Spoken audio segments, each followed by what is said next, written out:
And I'll say this. I mean, like I said, I feel like what we got from Jimmy Garoppolo last week was perfect, and he's kind of continued that, right?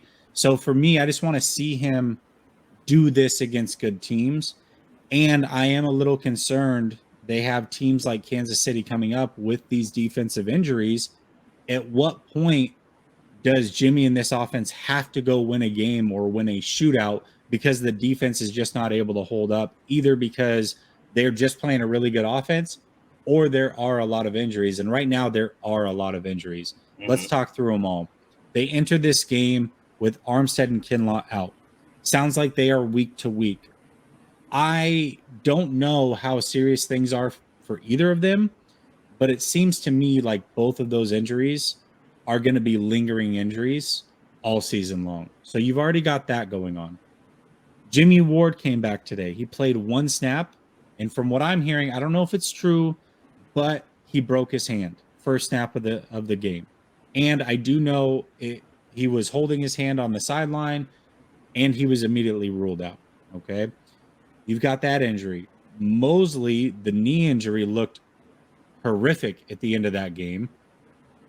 He was able to get up under his own power. We don't know how serious that injury is. So And there are, Bosa, Aziz Al Shair injured. So just defensively, there's Bosa a too. lot of concern. Who? Bosa Oh had the yeah, groin Bosa. Yeah, groin injury. Bosa pulled So his groin or whatever whenever happened you there. talk about a groin injury, you know that those are week to week. Those are lingering issues. That's actually what put Ward on the IR, right? Was a groin injury. So, or was it a hamstring? I forget, but Hamstring. But Kittle hamstring. missed the first two games due to a groin injury. Right. Yeah. So the groin injuries are really tough, especially for a guy like Bosa that's very explosive, needs to be able to, have quick movement and explode. That puts a lot of stress on the groin. So I would expect him not to be back next game either. So, Yeah, I wouldn't expect him next game as well. or So next week, I'm sorry. let's talk through all of these injuries for a second. So, how concerned are you? And we can go injury by injury as well after I get that and figure out how they maneuver and replace these guys. So, Right. just level of 1 to 10, how concerned are you about these injuries? Yeah, I would be like a 7 to 8, and the reason for that is uh, against offenses that are ranked 31st, you probably could get away with it, right? Where the backups can play well and things like that. But before the injuries were like not at every single level, right? So you had the injury to Jimmy Ward, but still the defensive line and the corners were intact, right? Then the defensive line got injured, but the safeties were playing well, but the cornerbacks are still intact. Um, Now we have very impactful injuries on multiple levels, if not every single level of the defense, right? Defensive line, 75% of your starters are week to week and probably going to miss some time. Linebacking core, 33% of your starters are going to be gone for a meaningful period of time. Now with cornerbacks, that was a strength. Now all of a sudden it's just Mosley's going to be probably missing a game or two, who knows, depending on the injury. And then obviously we have the injuries and the safety. So when you're talking about just that many injuries on multiple levels of the defense, even if you're as elite and have as much depth as the 49ers do, it's going to catch up to you. So to act like this defense could maintain its number one status when you have all pros or people playing at a very, very high level, missing games and consistently or like significant time, yeah, that's really worrisome. So I'm worried about their ability to keep going. Now, as far as worried about if this is going to impact the 49ers' ability to make the playoffs, the one you mentioned it, being having the tiebreaker against the Rams already being up 2-0 in the division may make that margin of error a lot bigger. And because the rest of the NFC West isn't playing as well right now as either, I might not be as worried that they're not going to make the playoffs, but I'm not just trying to make the playoffs with this team. I want them to be competitive. I want them to have a deep run. So that's where I put it at like a 7 or 8. Yeah, I it's interesting because offensively, we know where they are at with those injuries. We know Trent Williams should be back soon. We know when roughly Mitchell will be back. And right now, as it sits right now, I'm at a 10 because I don't know the severity of the injuries. Right. Once I know what's going on tomorrow, then I'll be able to assess maybe Bosa's week to week. Maybe Mosley goes on IR and is back for sure in 4 weeks. And then I don't feel as worried about it. But as it sits right now, I mean, Mosley, for all I know, could have a torn ACL and is able to get up and walk. That doesn't mean that he doesn't have a serious knee injury. It looked really bad. Bosa may need groin. I don't know. I don't know the severity. So right now I'm at a 10, but like I said, that could easily scale back. But as far as how they address these, they have really good options. Okay. Right. So for Mosley, you have two options. One, thank goodness you've got Verrett healthy and ready to go. And you've got a rookie in Womack who was an outside corner. He started out in the nickel, but he has the athletic profile to play outside. Young, long, fast. I mean, everything that you need to be a good corner, plus a good defense around him. So that helps things out. So I think they're actually better off at corner than they are defensive line at this point. But even then, not so bad. You've got guys like Hyder and Givens and Jackson and Aminahu. They can just throw waves at you with this defensive line still, even with the injuries. And maybe with some of these injuries, they go out and they sign a guy or two. Yes, you're missing that main guy in Bosa, but it doesn't mean they can't generate pass rush. But I will say this, as it stands right now, if you look at the original depth chart of this team, they are missing 6 of 11 starters all the way through. That is significant. And the defense has been really good. They were able to piece it together to finish this game strong. We'll see how that continues to go. And maybe against the Falcons, it's not the most concerning, but against the Chiefs, it sure is concerning. Yeah. Against the Rams in that second game, it may become concerning if that offensive line gets healthy for the Rams. So we'll see. We'll see how it plays out. But I do think they have really good depth. That is one thing that is playing in their favor, especially in the secondary. But man, it's rough. It's a lot of injuries to overcome. Yeah, so I'm not at, I'm Mr. Optimistic and Mr. Positivity, but I think that defensive line depth is a little bit overstated right now because we're putting that in the, I guess, in the context of what we've seen so far. Right. We've seen the offense be able to sustain drives and be able to score points and things like that against two teams. Well, the Rams, I think, are a better team, but Carolina, even though their defense is okay, still it's not a surprise that the 49ers could put up points. If this offense goes stagnant, that defensive line depth isn't there, Jesse, because the depth is the guys that are going to be starting. And now we're asking guys that come in spot duty to now have to take more snaps.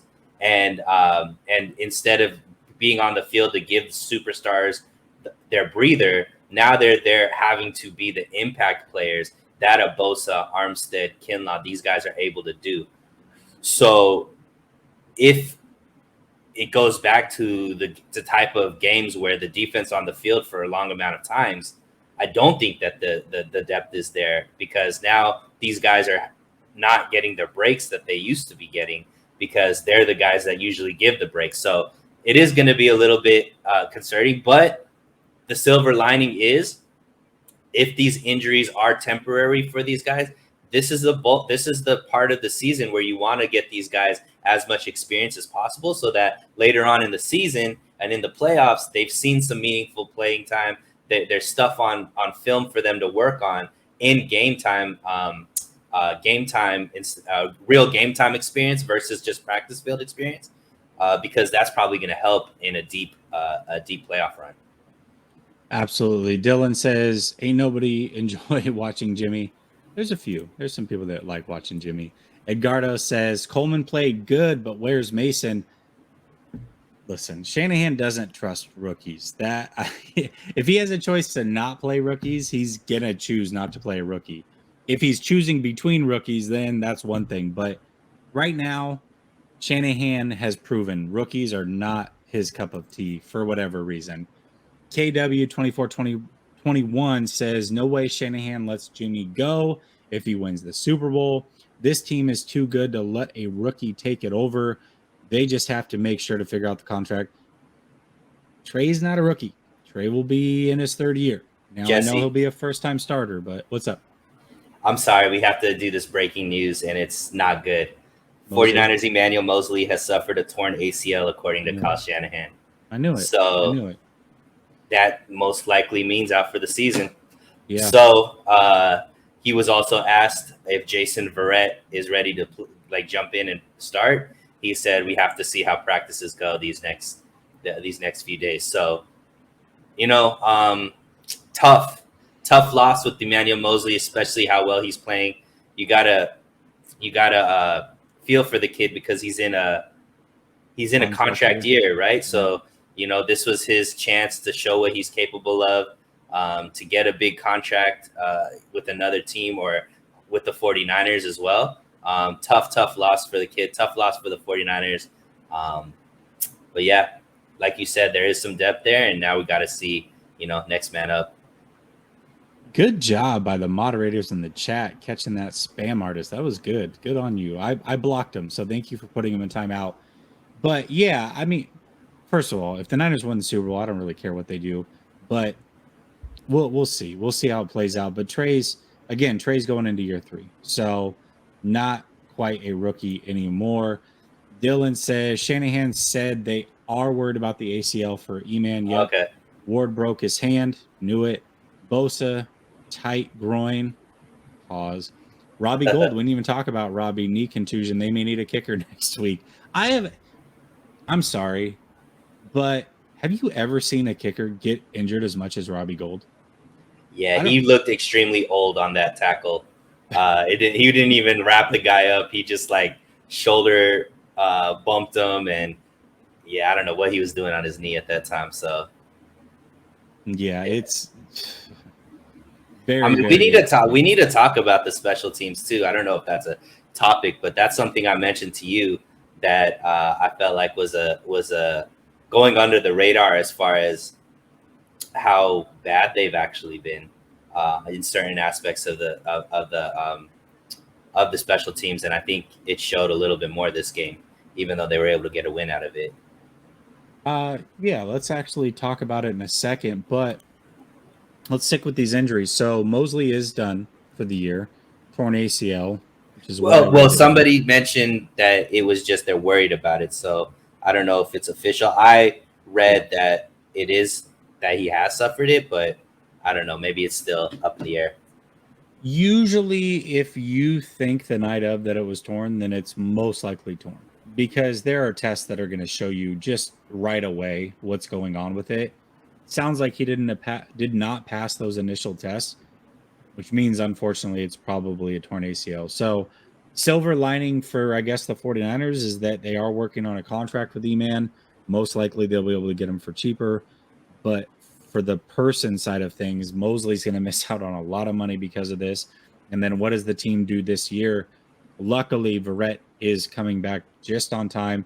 Now, Shanahan said we'll have to see in practice. That just tells me him and Womack are competing for the starting position. That's all that tells me. And Womack, I think, can start. I really do think so. I think Womack is a good athletic corner, as I stated earlier. And if it's him or Verrett out there, I know they are not Mosley. It sucks, too, because Mosley just got that pick 6 today. I know they are not Mosley, but I think they can really hold it down. I really do. I'm not as worried about losing Mosley as I would be a Bosa or anything like that. And Bosa, I got to imagine they're probably going to keep him out against Atlanta and then hope that he's ready to go in 2 weeks. You don't want to risk any tightness in the groin. It's just not worth it. It's not. Right. So I imagine that he's going to miss a week as well. Let's talk about. And I mean, for cornerbacks, I don't know if Ambry Thomas is injured or what's there, but he's there as far as depth. He had moments last season. In case of emergency, break glass. We don't. Right. Yeah, I don't know if we. And then hopefully a guy like Dante Johnson. I don't know where he's at right now, but he probably gets brought back on the team as far as depth as well, because he's played well in spot duty. So I think, yeah, cornerback, it isn't as dire as last season when Jason Verrett went down, because obviously, Mooney Ward is there as the lockdown, and Verrett possibly could be there as healthy, but still a tough loss because Emmanuel Mosley was balling. So, to say the least. Yeah. yeah. Also, I'll say good news. Ward having a broken hand may not be the best now, but he'll be back before season's end. I mean, I imagine he's back for the final 5-6 weeks to make a stretch run with this team. So that is good news. Maybe he plays with the club for all we know. We'll see how it goes. But I was told that Ward broke his hand immediately after the injury. Shout out to my guy Marco. He's always on top of it. But now getting the confirmation, we know what it is. It's probably a 4 to 6 week thing. So we'll see how it goes.